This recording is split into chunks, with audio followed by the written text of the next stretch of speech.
perkenalkan, saya Bernal Kaptenal Fandi dengan acronym 3080. Baik, di sini saya akan menjelaskan yaitu business plan atau rencana bisnis. Baik, jadi di sini ada agenda dan topik utama dalam presentasi ini yaitu membahas pengertian business plan, kemudian yang kedua yaitu tujuan business plan, dan ketiga jenis-jenis business plan, keempat cara membuat business plan, dan nanti di akhir akan ada kesimpulan.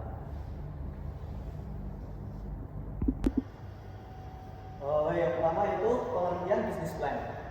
Menurut Street and Peters 1995, business plan atau rencana bisnis merupakan dokumen tertulis yang disiapkan oleh pengusaha dan menggambarkan semua unsur eksternal maupun internal yang terlibat dalam memulai usaha baru. Nah, dokumen ini umumnya berisi tentang perencanaan terpadu seperti pemasaran, keuangan, manufaktur, dan juga sumber daya manusia. Jadi dapat dikatakan bahwa business plan merupakan suatu dokumen yang memberikan gambaran jelas mengenai sebuah bisnis. Jadi tujuan dokumen ini dibuat adalah agar sebuah bisnis dapat mencantumkan tujuan perusahaan dan cara yang dapat dilakukan untuk mencapainya. Dengan demikian, pembuatan dokumen ini harus dipikirkan secara matang dan jangan sampai membuatnya secara tergesa-gesa. Okay, next.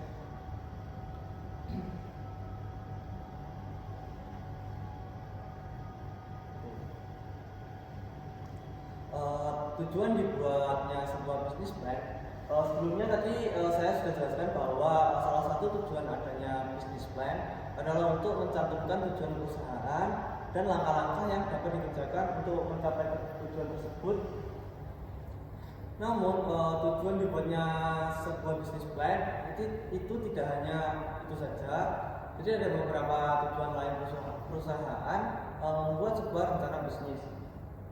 Yaitu yang pertama, menjadi dokumen tertulis yang terkait dengan ide perencanaan serta menyeluruh dan akan menjadi daya tarik investor.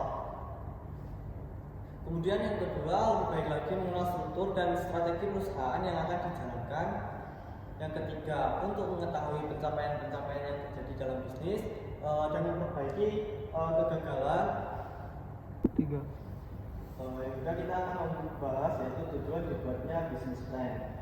Sebelumnya tadi saya sudah jelaskan bahwa satu tujuan adanya business plan adalah untuk mencantumkan tujuan perusahaan dan langkah-langkah yang dapat dikerjakan untuk mencapai tujuan tersebut. Nah, namun tujuan dibuatnya sebuah business plan ini tidak hanya itu saja. Jadi ada beberapa tujuan lain perusahaan untuk membuat sebuah rencana bisnis. Nah, di sini yang pertama yaitu menjadi dokumen tertulis yang terkait dengan ide perencanaan secara menyeluruh dan akan menjadi daya tarik investor. Kemudian yang kedua, lebih baik lagi mengenal struktur dan strategi perusahaan yang akan dijalankan. Berikutnya yaitu untuk mengetahui pencapaian-pencapaian yang terjadi dalam bisnis dan memperbaiki kegagalan yang terjadi. Dan yang keempat itu sebagai media untuk bermitra sekaligus menyamakan persepsi dengan pihak lain. Kemudian yang kelima, mengatas perhitungan dalam bisnis dan mengambil langkah antisipasi jika terjadi masalah. Dan yang terakhir yaitu mendapatkan penjelasan lebih detail mengenai pasar. Okay, next. Kemudian jenis-jenis business plan. Jadi di sini ada 5 jenis business plan, yaitu yang pertama operation business plan, kemudian yang kedua yaitu growth business plan, yang ketiga development business plan, yang keempat startup business plan, dan yang terakhir yaitu strategic business plan. Nah, operation business plan ini merupakan rencana bisnis yang dirancang untuk internal perusahaan. Dokumen ini mencantumkan berbagai peraturan seperti tanggung jawab setiap anggota organisasi dan perencanaan mengenai berjalannya sebuah perusahaan. Kemudian yaitu yang kedua adalah growth business plan. Kalau growth business plan ini mengandung rencana yang dimiliki oleh perusahaan untuk perkembangannya di masa yang akan mendatang. Jadi jenis rencana bisnis yang satu satu ini dapat digunakan baik dari sisi internal maupun eksternal. Saat digunakan untuk keperluan eksternal seperti untuk menarik modal dari calon investor, informasi yang terdapat di dalam Growth Business Plan harus lebih lengkap. Nah, hal-hal ini seperti struktur organisasi dan penjelasan rinci siapa yang akan memiliki peran penting dalam perusahaan yang dicantumkan. Yang ketiga, development business plan. Jadi umumnya development business plan ini mengandung segala kelengkapan perusahaan seperti data administrasi, tugas-tugas setiap karyawan, dan lain sebagainya. Inilah mengapa development business plan sama seperti jenis rencana bisnis sebelumnya dapat digunakan oleh pihak internal dan juga eksternal. Dan yang keempat adalah startup business plan. Startup business plan ini berguna untuk memberikan penjelasan mengenai bisnis yang akan dibangun.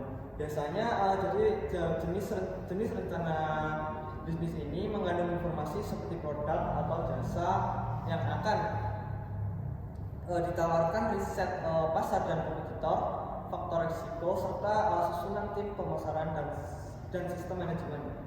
Kemudian data lain seperti pemasukan, keuntungan, pengeluaran, dan arus kas perusahaan secara keseluruhan juga umumnya dicantumkan dalam startup business plan. Jadi dapat dikatakan bahwa jenis rencana bisnis ini lengkap dan cocok untuk diberikan kepada calon investor. Kemudian yang kelima, strategic business plan. Nah, dibandingkan dengan 4 rencana bisnis yang disebutkan sebelumnya, strategic bisnis ini dikatakan lebih rumit. Ini karena di dalam business plan ini terdapat kumpulan informasi yang lebih spesifik sehingga dapat menjelaskan objektif perusahaan dengan lebih baik. Informasi yang tercantum dalam strategik ini berbeda-beda untuk perusahaan, namun data-data berikut adalah yang paling umum dimasukkan ke dalam jenis bisnis plan ini. Yang pertama yaitu visi bisnis, kemudian misi perusahaan, yang ketiga faktor kritis, yang keempat strategi untuk mencapai tujuan perusahaan, dan yang terakhir adalah timeline untuk menerapkan strategi perusahaan tersebut. Nah, dengan strategic business plan ini dapat membuat pihak stakeholder memahami tujuan perusahaan dan membuat mereka semakin yakin dengan visi dan juga misi dari perusahaan tersebut.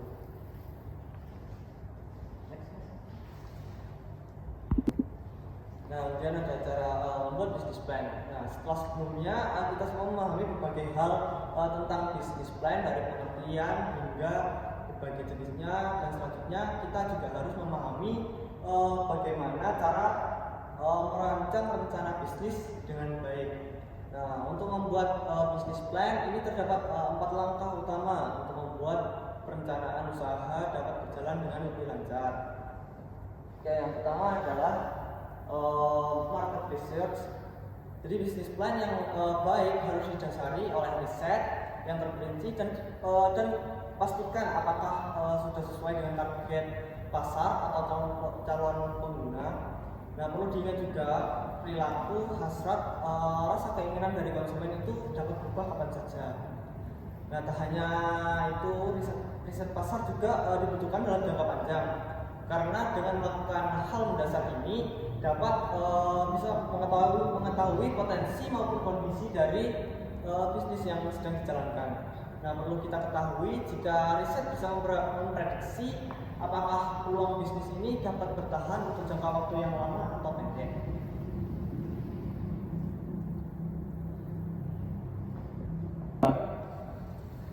Kemudian yang kedua yaitu mengetahui tujuan dalam berbisnis. Nah, baik bisnis berskala besar maupun kecil ini wajib mengetahui tujuan dasar mengapa kita ingin berbisnis. Nah, dalam konteks ini kita bukan sedang bicara tentang soal uang, tapi lebih luas lagi untuk siapa Anda yang membangun usaha ini. Nah, yang pertama yaitu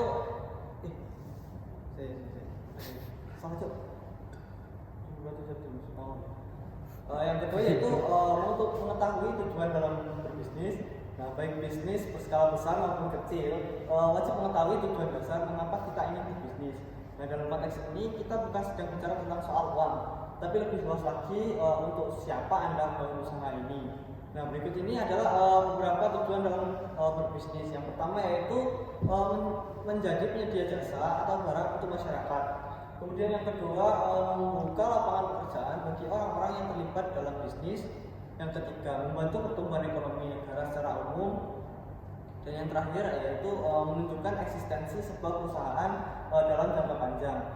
Nah, secara luas bisnis ini tidak selalu bicara tentang diri sendiri, tapi juga untuk pihak yang sudah membantu kita seperti karyawan, pelanggan, dan komunitas. Juga harus diketahui dalam membuat bisnis plan harus ada latar belakang jenis bisnis hingga strategi penjualan yang akan kita gunakan nantinya. Nah, dengan memiliki tujuan bisnis ini kita bisa menjaga agar berjalan di track yang tepat. Kemudian yang ketiga adalah budget bisnis. Nah, dalam perencanaan bisnis diperlukan 4 komponen yang mendukung, yaitu yang pertama strategi inti meliputi visi dan misi bisnis. Kemudian yang kedua sumber daya strategis yang terdiri dari kompetensi inti, aset strategis, dan proses utama. Kemudian yang ketiga perantara pelanggan. Nah, yaitu dukungannya berupa informasi yang terkait dengan hubungan antara kedua belah pihak dan struktur harga. Dan yang keempat adalah jaringan nilai yang berada di sekitar perusahaan sehingga memperkuat dan melengkapi sumber daya yang dimiliki perusahaan. Dan yang terakhir yaitu strategi bisnis. Jika dalam sebuah begitu. Kemudian yang keempat yaitu strategi bisnis. Nah, strategi marketing yang kita buat ini dapat berupa timeline agar lebih teratur, seperti waktu kapan kita memberikan promo atau mengeluarkan produk baru. Nah, jadi di sini ada 5 alasan mengapa strategi ini diperlukan dalam sebuah usaha. Yang pertama itu ada perencanaan yang merupakan langkah awal dalam bisnis untuk menetapkan tujuan dan sasaran yang tepat. Kemudian yang kedua kekuatan dan kelemahan, mengetahui identitas bisnis Anda akan membantu untuk memaksimalkan potensi yang ada maupun memperbaiki kelemahan. Kemudian yang ketiga ada efisiensi dan efektivitas. Nah, perlu dilakukan agar kegiatan bisnis dapat berjalan dengan lancar dan sumber daya dapat dialokasikan secara tepat. Dan keunggulan kompetitif, mengetahui kekuatan bisnis Anda juga merupakan suatu keuntungan besar yang dapat membantu Anda untuk mempromosikan, memberikan keunikan bisnis di mata pelanggan. Dan yang terakhir yaitu kontrol. Strategi bisnis yang baik ini harus diikuti dan tujuan yang harus dicapai. Nah, dengan adanya hal ini kita akan lebih mudah untuk mengontrol kegiatan dan mengetahui apakah semua berjalan sesuai rencana. Nah, dalam menyusun rencana bisnis ada baiknya juga untuk selalu melakukan uji coba dan menganalisa hasil yang didapatkan. Buatlah target yang realistis dan terukur. Nah, wajar jika kita menemukan kesulitan dalam prosesnya, tetapi jangan menyerah dan bisa berusaha. Selesai. Berikan. Ya. Nah, dari penjelasan tersebut kita bisa menarik kesimpulan, yaitu dalam membuat bisnis tidak hanya membuat produk, namun kita juga perlu mengetahui aspek-aspek apa saja yang ada di pasar saat ini. Nah, meliputi riset pasar, strategi pemasaran, perencanaan SDM, dan juga operasional produksi dan juga pemasaran. Nah, tentu aspek-aspek tersebut bagian dasar untuk membuat suatu bisnis. Sekian penjelasan dari saya. Bila ada salah kata, saya mohon maaf. Itu sekian, terima kasih. Sekian dari saya, Ferry Bandi. Bila ada salah kata, saya mohon maaf. Sekian, terima kasih.